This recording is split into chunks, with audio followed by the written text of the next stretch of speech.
captain speaking. At this time, I'm going to ask you to fasten your seatbelts. Flight 527, runway 8 kilo. You're clear for takeoff. Welcome to Morpheus Podcast. Hey, listen, I'm Bill Alderson, your moderator, and I'm joined by Jim and Gus. I don't need to say their last names because you already know who they are. Listen, got a packed show today. Gus is going to kick us off with Claude versus OpenAI, the DoD arms race. Jim takes us through the Iran war and dives into betting. And I'm going to take you through the quantum defense roadmap. And then Gus is going to take us through Singularity without empathy, genius or catastrophe. We have a cool show. I know you don't understand very much, but you're going to get clued in very shortly. So who's up there? I think Gus is up first, right? Yeah, I'm leading off here, and I have a good segment, and I'm happy to introduce it because it's so relevant to our lives right now. What's the biggest thing that's going on? The Iran war. And what's interesting is that while we're conducting this war, the DoD was using the Claude AI to do its various things, coordination and stuff, in spite of the fact that the Trump administration had banned Anthropic from being used. So that's real interesting. Meanwhile, AI swooped in, signed a sweetheart deal with the Pentagon, and this is getting messy very fast. And to me, it raised a couple questions. One of them is, and Bill, I know you have some opinions on this, but Anthropic can say they're not going to work with the military, but there's so many different ways to access it, and that's hard to control, and that's what we're seeing. They just have their personal accounts and so forth, and which I do think reminds me a little bit of that scene from A Few Good Men, where Jack Nicholson says, "People don't follow my orders, people die, soldiers die." It's kind of weird that Trump said no, and it got leaked somehow, or whatever, that they're using it. Interesting. But the other thing is more of a moralistic question, and that if AI is going to access limit their product for the military, our enemies aren't. The question is that responsible or is it dangerous? And I think that's what I'd like to kick it off a little bit, get your guys' opinion on where do you sit on this one? First of all, Albert Einstein, he was a pacifist, didn't believe in war, but by God, he wanted to create the Manhattan Project, wrote the letter to create the Manhattan Project, and supported it. He did not want it used against the Japanese. He wanted it used against the Germans.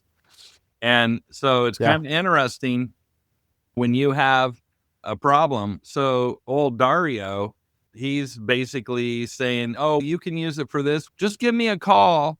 Just give me a call if you need a waiver or whatever. So here's the Joint Chiefs of Staff or the president calling up Dario to say, could we pretty please use your thing to do something that might have military consequence?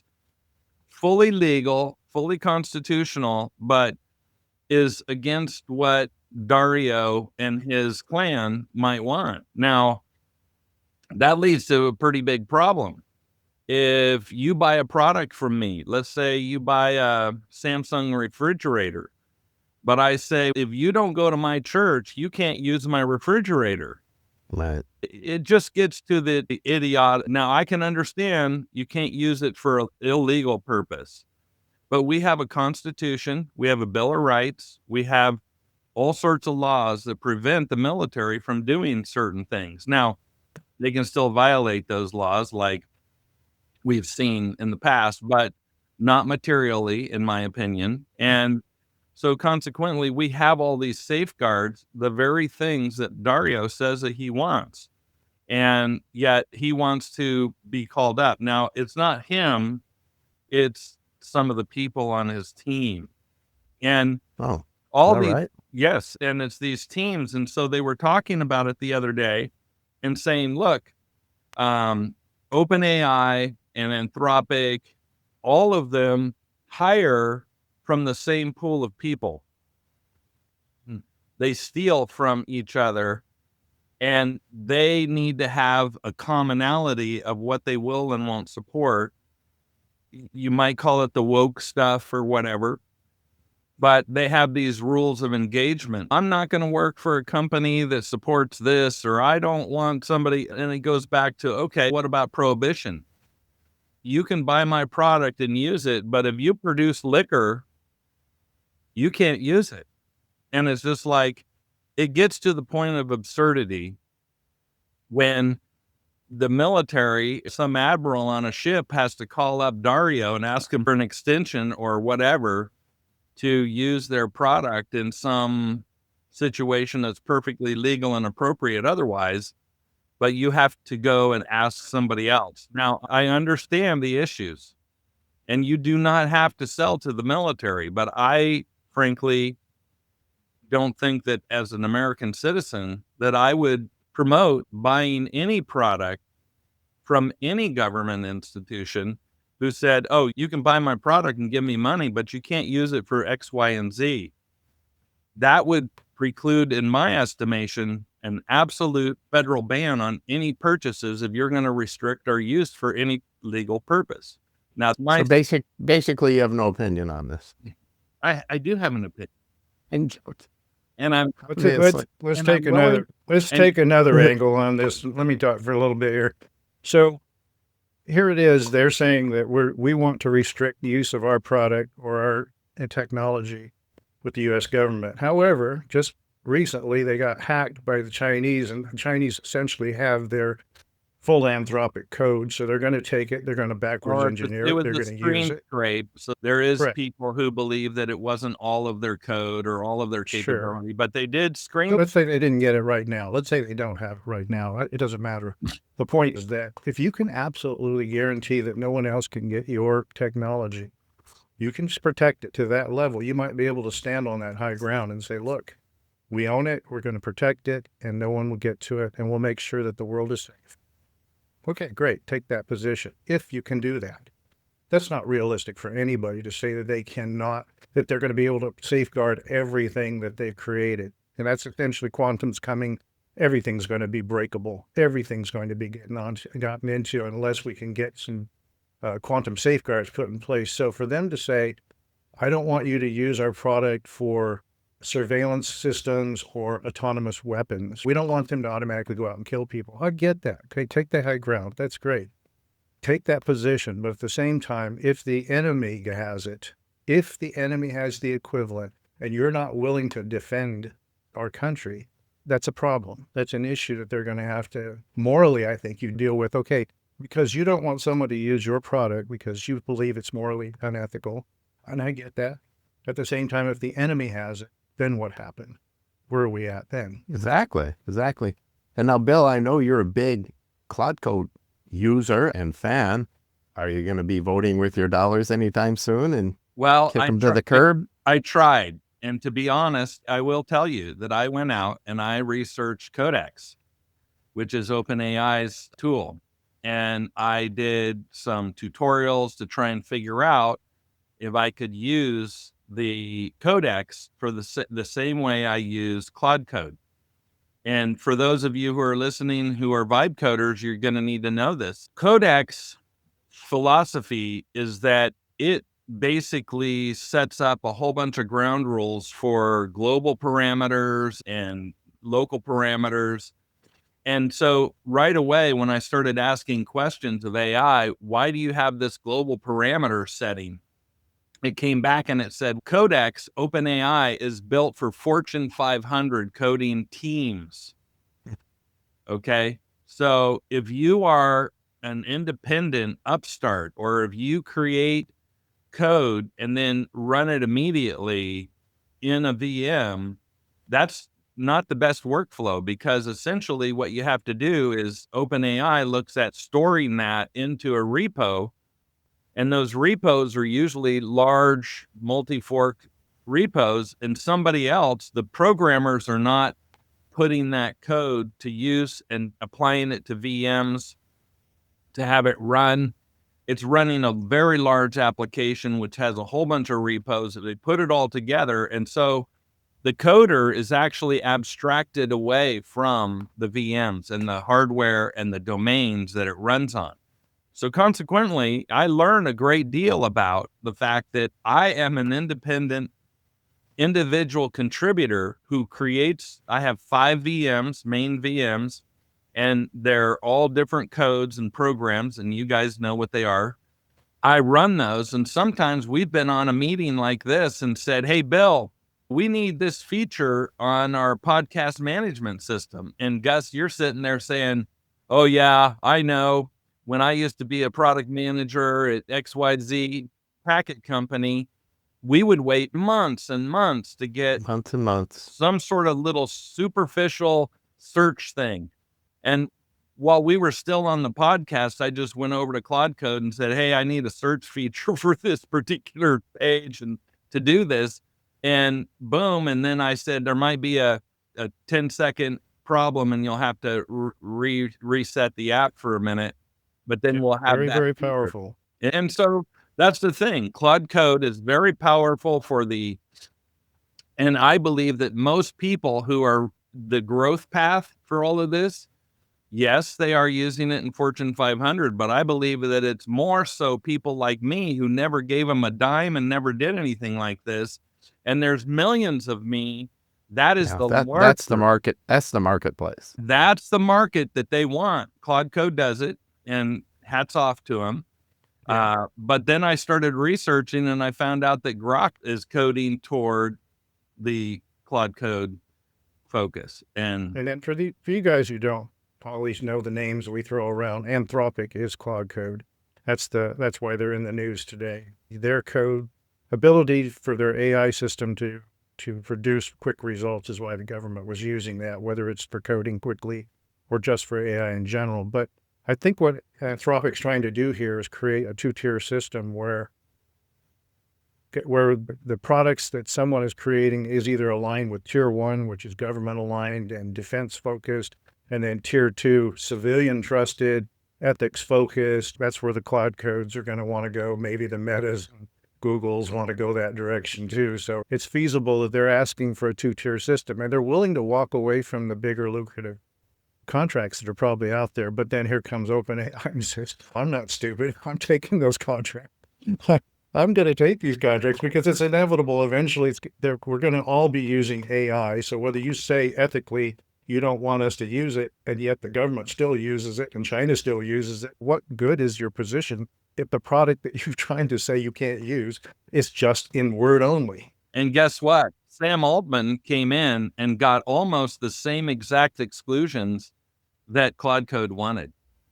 Is that right? Yes, he got all, because, and he explained it in that you have all these coders in Anthropic and in OpenAI, they all mentally have this certain aversion to using AI for bad things, and which we all do.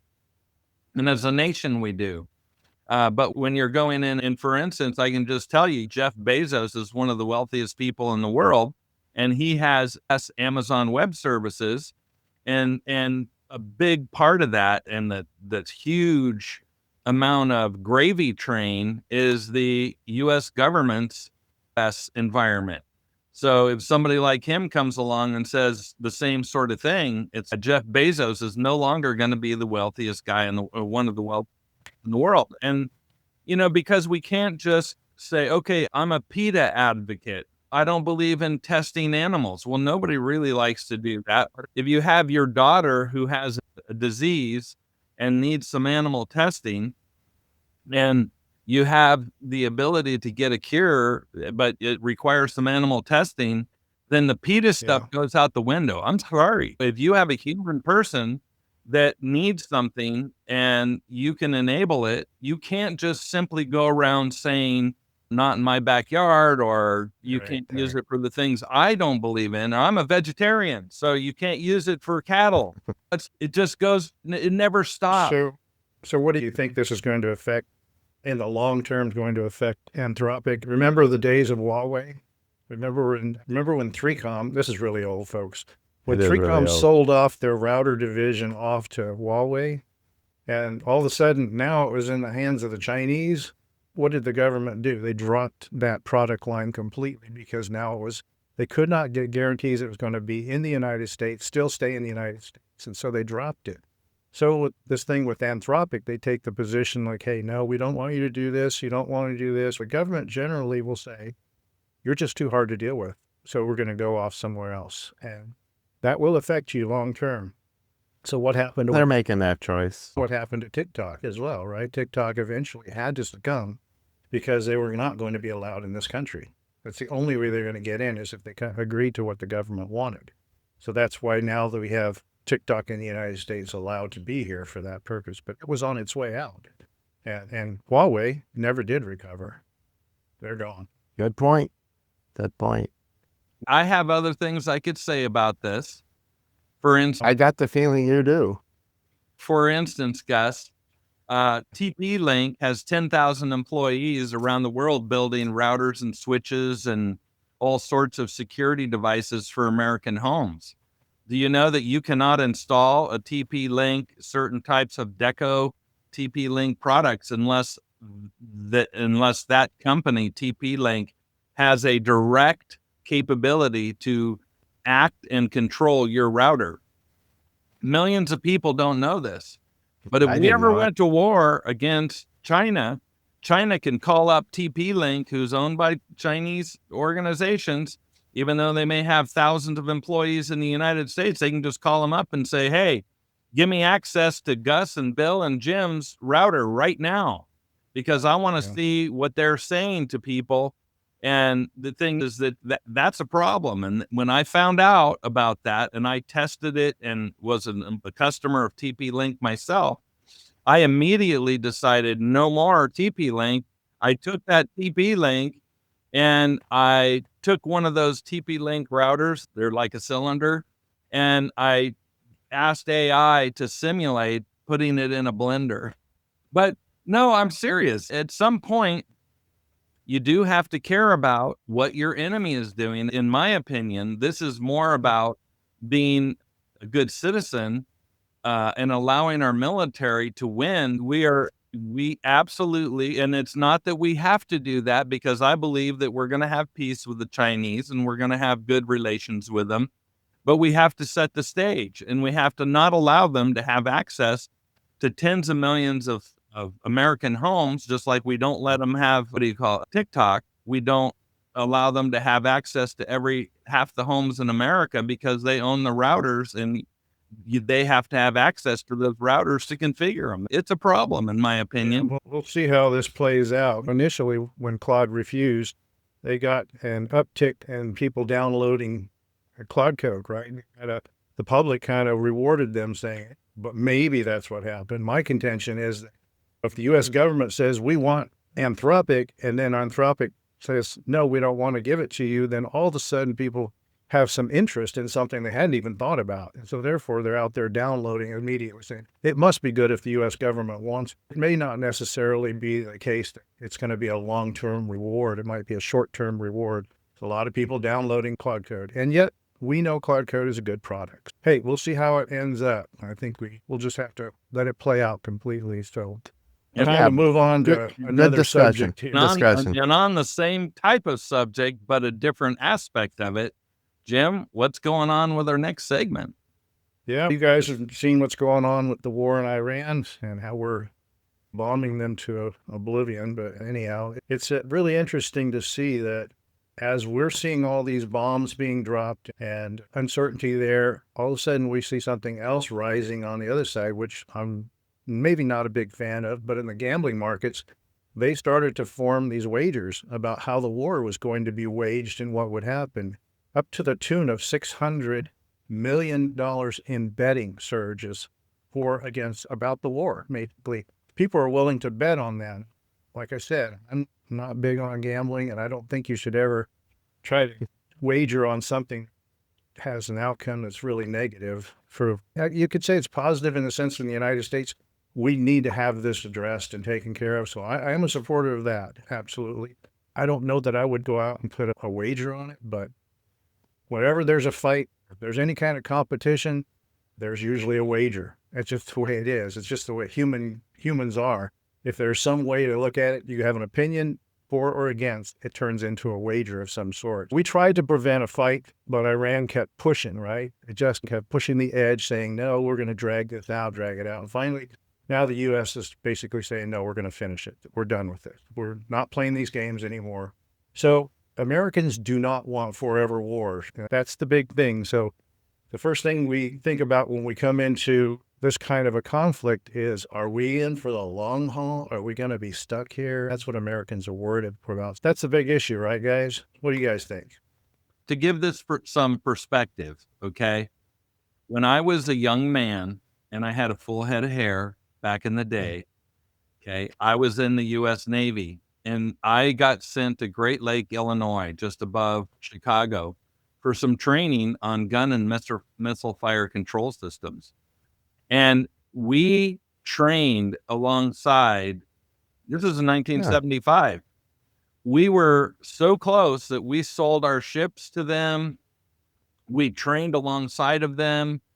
Our barracks were right next to each other. We ate in the dining hall together. Iranians were our friends. They were really good allies. And guess what?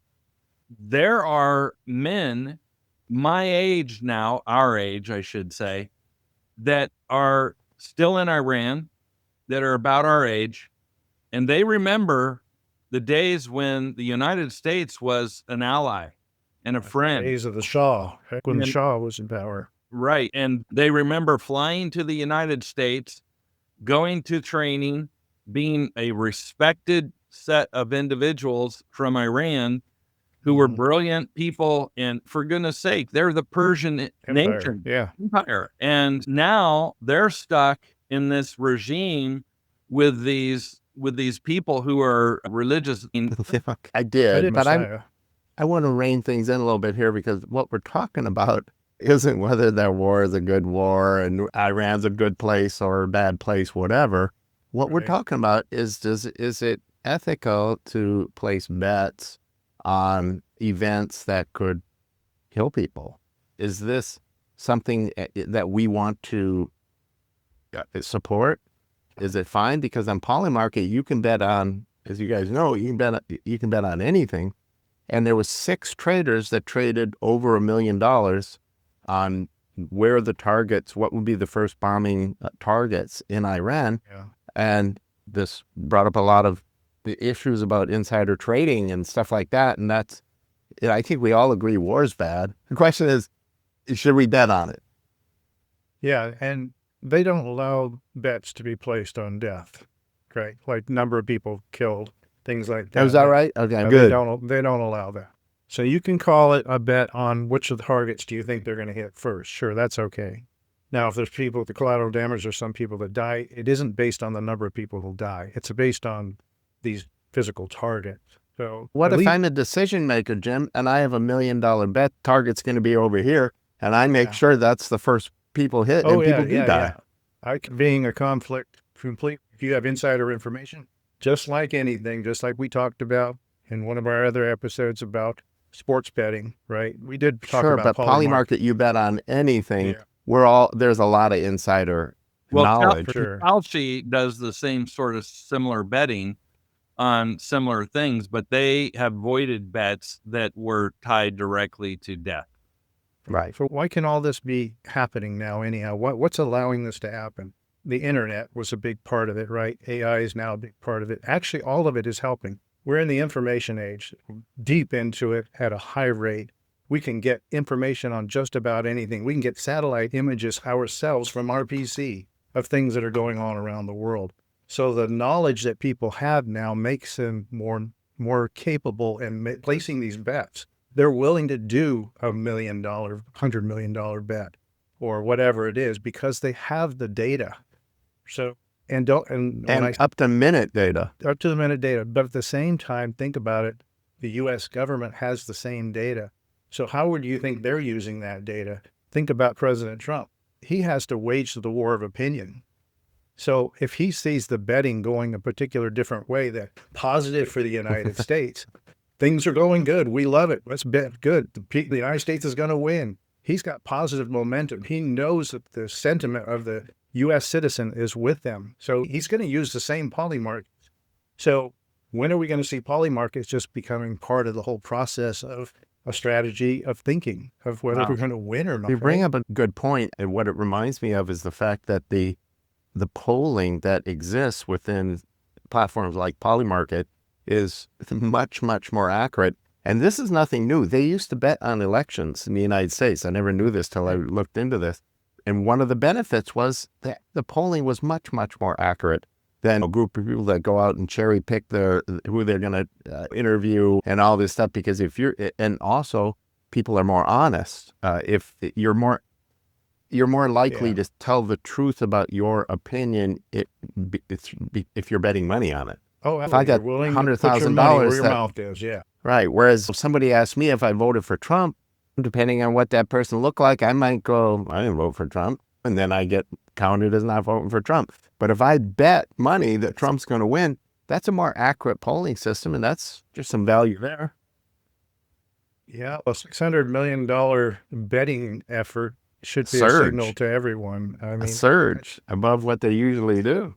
It's a crazy amount of money that people were willing to bet on that. So, yeah, absolutely. It's an indicator of what the opinion is of the U.S. citizen or worldwide even, because I think everyone participates in the Polymarket, right? It's not just the United States. They don't even allow, you can't bet in the United States. Yeah, it's outside the U.S. Yeah. It's outside the U.S. But where I'm sitting right here, I looked it up. If you guys want to make a bet, let me know. Jim, I know you don't. Bill, if you want to make a bet on, who's going to get bombed next in Iran, you let me know. I'll place the bet for you. Yeah. So here's where the discomfort sets in, right? Are these guys profiting from human suffering? It's yes, like they next definitely thing. are. Yeah, for sure. You hear things that are going on everywhere in the world. I guess you can bet on everything and anything. Like you said, you pose whatever it is, of whether or not there's going to be a majority of Muslims in the UK in 2028, right? You could make that. I'll guarantee you it's on there. Guarantee it. Yeah. It's interesting. Polymarket, you know how they make their money? They take 2% of every winning bet. What a business model, right? And it's all crypto. So these people can create an account under Joe Blow, a crypto account, and just, they got it made. Yeah, man, crazy. Anyhow, like I said, I'm not on any type of gambling. I think it's a bummer, but if we can use the data from it somehow for positive reasons, right? If we can determine a predictor of public opinion about the war, things like that, hey, use whatever, because it seems to be a credible source. Speaking of all this stuff, the wars, the betting, and that sort of thing, now we're talking about a different type of defense roadmap. We're talking about the fact that there's this company, Vitalik, has released a comprehensive quantum-resistant roadmap for Ethereum. And obviously, that's going to make Ethereum more sought after or feel like a safer bet. Because, imagine waking up tomorrow and finding that 1.7 million Bitcoin worth about $100 billion just became digital sitting ducks. That's the quantum computing threat that Vitalik is racing to solve. And it's just dropped this new playbook to defend against the problem of quantum breaking the encryption. And obviously, the Bitcoin community debates quantum vulnerability timeline and that sort of thing. So there is a lot of various things. And so some people think that it could be 3 years, it could be 30 years. But in either case, it's still something that we can actually defend upon. It's kind of saying in 3 years, potentially somebody can then break into your house easily. Well, if there's a defense for that today, why would you be so foolish as to wait 3 years or 5 years to implement such a solution? And so I was talking with Radia Perlman a couple of years ago, and she says, Bill, we can implement quantum-resistant protocols if we do it now, and it'll take us a couple of years to do it.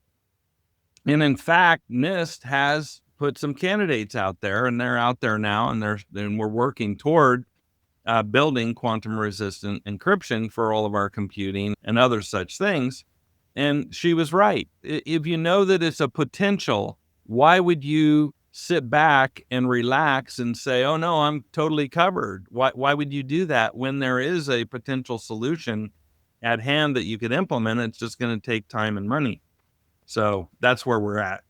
Yeah, the current cryptocurrencies like Bitcoin and Ethereum, Sorry. they're both using a cryptography called elliptic curve signatures. And these signatures prove that the transaction came from the real owner of the key. So that's the basis of it. We're not going to get into all of the depth of that. And right now, Vitalik, I'm not sure if they're Vitalik or Vitalik, I don't know which way you pronounce their name. Yeah, I'm not sure either. Oh, They've come up with using, like Bill said, they're going to implement the NIST approved quantum cryptography theory or process that to use to fight off this attack from quantum in the future. So it's quantum resistant. So the difference here is that this is using multiple layers of signatures instead of just a single prove who you are 100,000 times. So it's some crazy number that makes it so difficult for quantum to break every one of those signatures because it just keeps coming one after the other. Oh, you broke that one, here's the next one, here's another one. Here, break that one, here's another one. And it can continue to spawn that off over and over again. So it has promised to be a good cryptology solution to fight off quantum.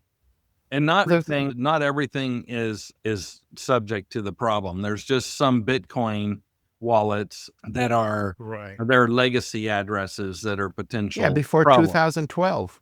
Before 2012. But here's what I'm thinking.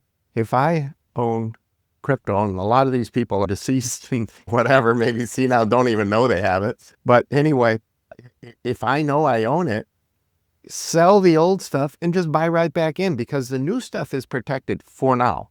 Yeah. Right? Sure, we got to get the long term, but right now, the short term, it's just 5% of all Bitcoin is stuck before 2012 is super vulnerable for the reasons Jim was saying with the encryption being a more primitive encryption, more breakable. You know, that's interesting. And I don't know, they're talking about burning it. Did you guys hear about that? Oh, They're talking about one solution is to burn that lower 5% that was bought before. Oh, sure. Yeah, but then burning it, and what about the poor people that own it? And I'm thinking, it's time to sell. Why? No, I think. Go ahead, Jim. You know why they I have to don't. burn those? Is they have to change Sure. the address scheme. Everyone has to change their type of wallet they've got to a different address scheme, and that's going to require every person that's holding one of those wallets to change their wallet out. You think that's Right, an they gotta- easy feat? Now, That's going to No. be a here's the major other issue. thing. I believe that most of those people with those wallets bought it when Bitcoin was a nickel or a quarter, and they lost their doggone passwords because they didn't think it was that significant. So Forgot about it, they probably died. probably can't get into those wallets to begin with, Or, they good point, would good have point. they would have sold it, Probably. cashed out, like you said, Gus, and bought some with the new wallet and new addresses. If I were a person who lost a significant password for a certain amount of Bitcoin, I would probably be trying to find somebody who's doing the quantum so they can break my wallet and I can get it out and sell it. Right? Right away, Yeah. for Or you sure. could hit that little button, get a new password. It's like a white hat hacker, right? A white hat hacker, not a black hat hacker. Here's good the guy bigger hacker. picture. Here's the bigger picture on this, though. We're talking about Bitcoin, and that's very serious, right? You know, what'd you say, Bill? Is like 1 point, however many hundred billions worth of dollars. But there's also other systems that are becoming vulnerable too. That we really banking systems, government communication, military networks, the entire HTTPS system. There's RSA. Yes. the least of our problem is going to be Bitcoin. If this thing goes a little quicker than we think, we're going to be in deep caca. Yeah, like I was saying, the wallets have to be changed out. The exchanges have to be reconfigured. Custodians have to be changed. And it's a Validators distributed have to be environment. changed. It just goes on and on. There's like 6 or 7 layers that have to be gone through to make this work. So it's Yeah. not an easy thing. It's But gonna they're have to take motivated. place. They Well, should have be to get going motivated. right away now. If it's, let's say it's going to take 3 years to get all this, everybody migrated over. you got to start now, because quantum's going to be here in a few years. Oh, the clock is ticking right now, so they got to keep moving. Yeah. Got moving. So I think this has been a great topic, and it basically tells us that the normal Bitcoin is not at risk. It's the older wallets that are at risk. And like we said, some of those might be lost password wallets or people who are deceased, what have you. So that's the only thing that's at risk. It's not the major For now, part of for it. now. But to Jim's point, Exactly. this is when you want to get And there are companies right now that have quantum resistant chains right now that work, or quantum native chains right now that work to fight off a quantum attack. Like QRL has that, Cellframe, IOTA, Algorand, or just to name 4 different companies that already support it. If you moved over to their platform, certainly, then you immediately have it. So the impetus is on Ethereum and Bitcoin to get their act together quickly. Otherwise, and all the other organizations, like I said, we're concentrating on this very high vulnerable use case, but it's coming after everyone. Gus? So, yes, Phil? What do you have for us in the next segment? You've been keep secret from us. So I'm holding back because I know this is important to you, so I'll set it up for you. And here's how I'll set it up. So imagine you had a computer that's 1,000 times smarter than Albert Einstein, with the emotional maturity of a calculator. The race towards AGI, artificial general intelligence, which is the point to where the AI is smarter or surpassing humans, this race that everyone's going towards is bringing up an interesting dilemma, and that is, what are the implications of raw intelligence that's void of wisdom and executive function, right? No wisdom, no executive function. And you think about it, this could create an AI system that says, I want to end poverty. Well, I know, all I have to do is eliminate poor people. Very logical, and it's 100% correct. But it's not something that the humans would do. And this is right around, Sam Altman says that GI is achievable by 2029. And I've heard other people say that as well. Very interesting subject. And I know, Bill, you have a lot of opinions on this one. Let's define some of the terms. First, singularity and AGI. Singularity is when the system becomes essentially self-knowledge. It's like an entity in and of itself. And then singularity is when these AI systems get a certain amount of capability that exceeds what we are, and then can learn itself. So instead of being trained by humans or human coding or what have you, once singularity occurs, those devices become somewhat sentient, which means that they have an entity or a capability. Maybe they don't have emotions, like we said, I get that, but they can self-improve without human assistance. That's scary. It's and then so what kind of a can of worms have we opened? All these people who are out there doing OpenClaw, and they're connecting their WhatsApp and all of their Telegram services and email and that sort of thing to these OpenClaw systems. And like we all are. Yeah. And then they go out, and I've looked at that, and I'm not going to do it. But our own systems have some of those capabilities right now. We enjoy and have some AI capabilities and advantages where our agents do a lot of work for us and help us create a better podcast, right?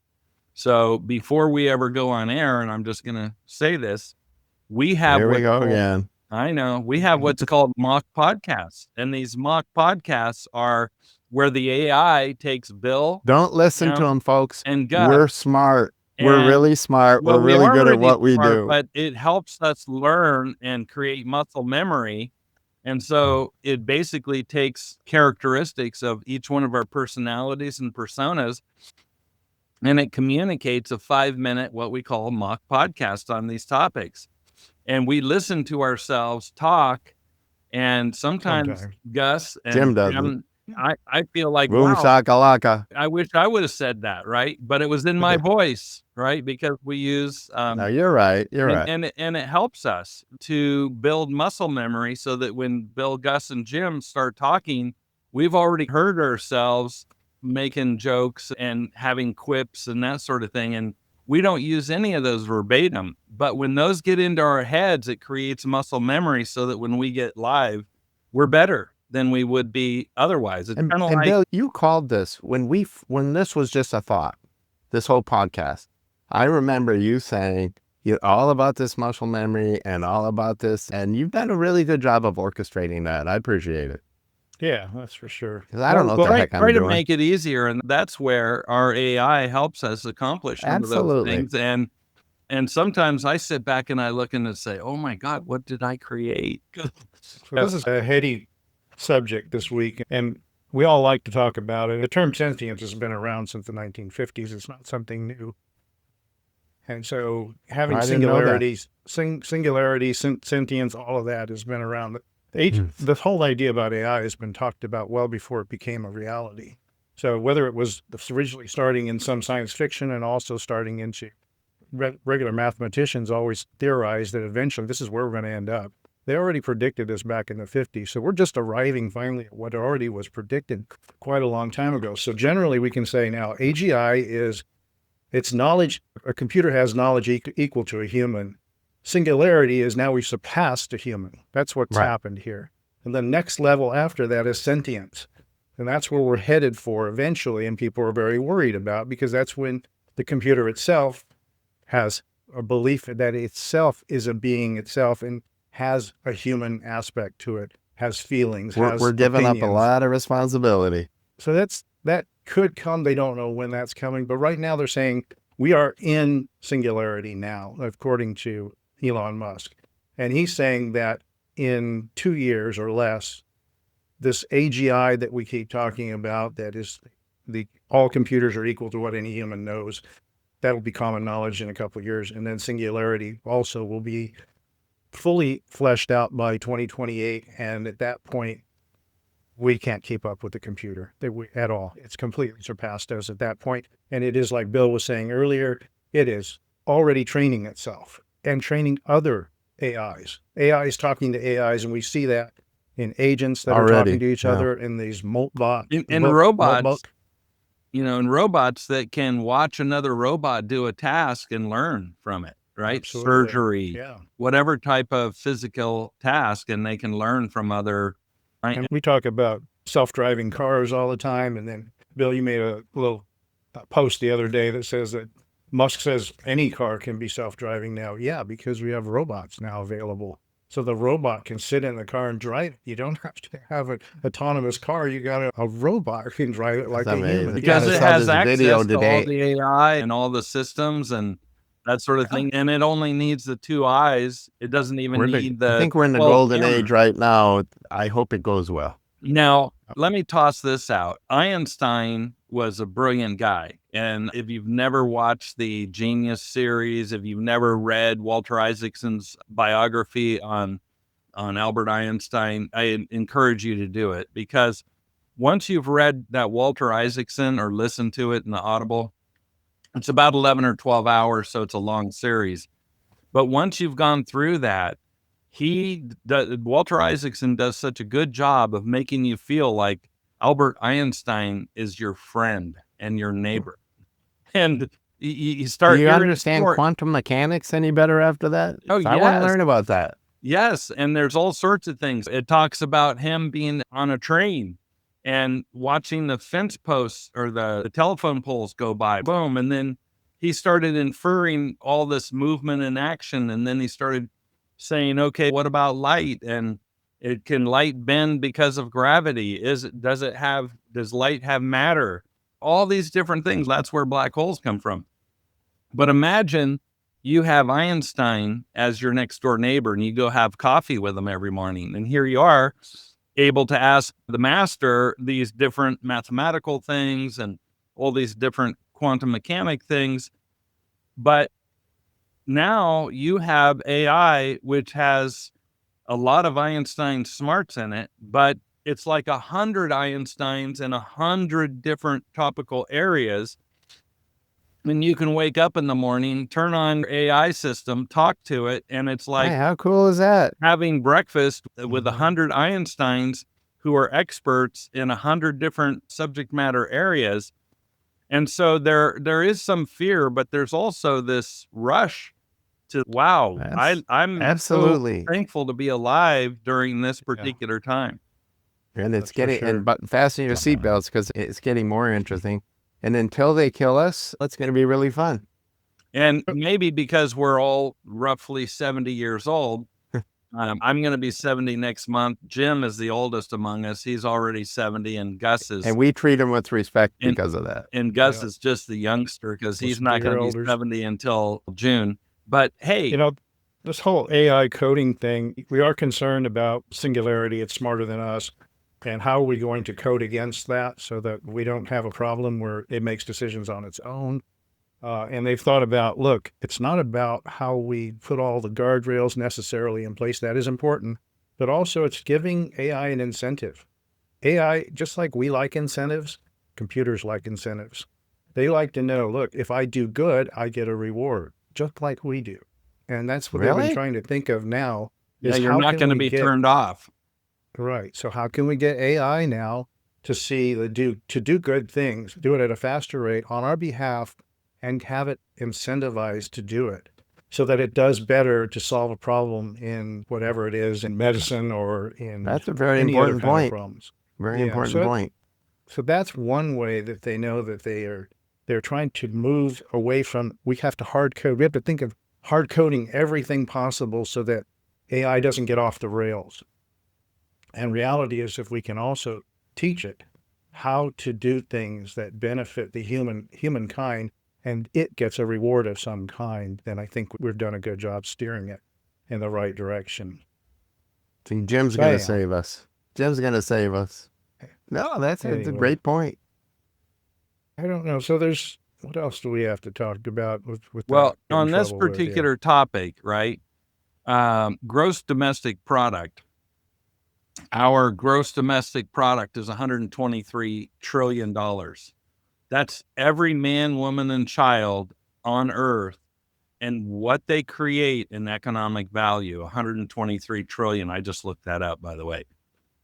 Because there's some statements about McKinsey and Company, right? The consulting firm said, and it's estimating that AI could contribute 13 trillion to the global economic output by 2030. Well, Wow. that's only in what, 4 years. And what percentage? That's about 10% of the global output. That's every person sewing a dress in every country. That's every person chopping wood and selling it in every country. That's every sale for something produced or done. That's every financial transaction system, $123 trillion. So over 10% in the next 4 years will be created by the advent of AI and its ability to produce, to allow each one of us to produce more. So how does it help that seamstress who sews things all day long? They can buy patterns that are better, more saleable, and they can do the research on which patterns are going to be Right. more point. desired. It's just marketing. It goes throughout the whole economy. So doesn't really matter who you are, right? You can be improved without degradation, without making you less. It can improve the situation. And that's what AI is doing. But there are some of these things that we're all concerned about. And so we're looking at that. And so to give it some knowledge, that's 10% of our GDP. Robotics will have a lot to do with that, right? Robotics And going to have a quantum. huge impact on how we as a civilization become much more profitable.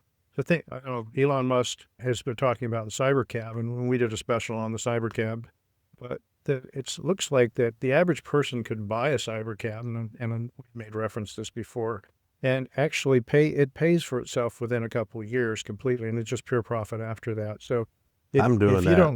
If you don't need a vehicle all the time, buy your own cyber cab and just make it, when you don't want to use it, have it go out and make money for you. So that's a Rock good on. use I of love it. robotics. Yeah, I would buy one. It's not available yet. But if Better possible. yet, I'm looking at, okay, do I really need 2 or 3 cars? Almost Right. every household, both husband and wife and kids, we have 3 cars in the house, right? That's Husband, what I was wife, saying. kids. Do you really need all of those cars? And Let it right go make now, money. we already have them, so that's a sunk cost. But going into the future, when a kid gets out of college and goes to work, and you can hire a cyber cab to take you to work for less than the cost of, like right now, I think it's 72 cents a mile that you get for IRS deductions, right? We're going to get it down to 40 cents a mile. The cyber cab will Yeah. function 40%, 40 cents a mile. So pretty you good. could basically buy that transportation at 40 cents, charge it to the government for 72 cents and make a profit on that. It's just different like angle. music. Remember, we used to own our own music, right? Yeah. Cars are going to be the same thing. We're going to remember when we used to own cars. Yeah, and it's, I need a budget rent-a-car truck to move this weekend. And Nice. that's the other thing. If you need to move, 2 men in a truck is 2 androids in a truck now. Yeah. To be a downer, I want to stick with the security side of things, which I always gravitate back to. And, We're so happy, Jim. we're not blinded by this. Believe me, we love this stuff. We're the cheerleaders for AI and for the future, but we're realistic at the same time, right? And so there's plenty of proof out there that AI can go wrong. I can recall an instance where Amazon was using AI for their recruiting system. And then after it learned some bias patterns from historical data from previous hires, Yeah, they weren't hiring women. it started discriminating against women. Would not hire women after that. And who would have thought? And so they had to trash it because it basically learned to hate. And so we got to find ways to avoid the systems from doing it, not just catch it later when you find out it went wrong. But that's why I was talking earlier about the incentives, the possibility.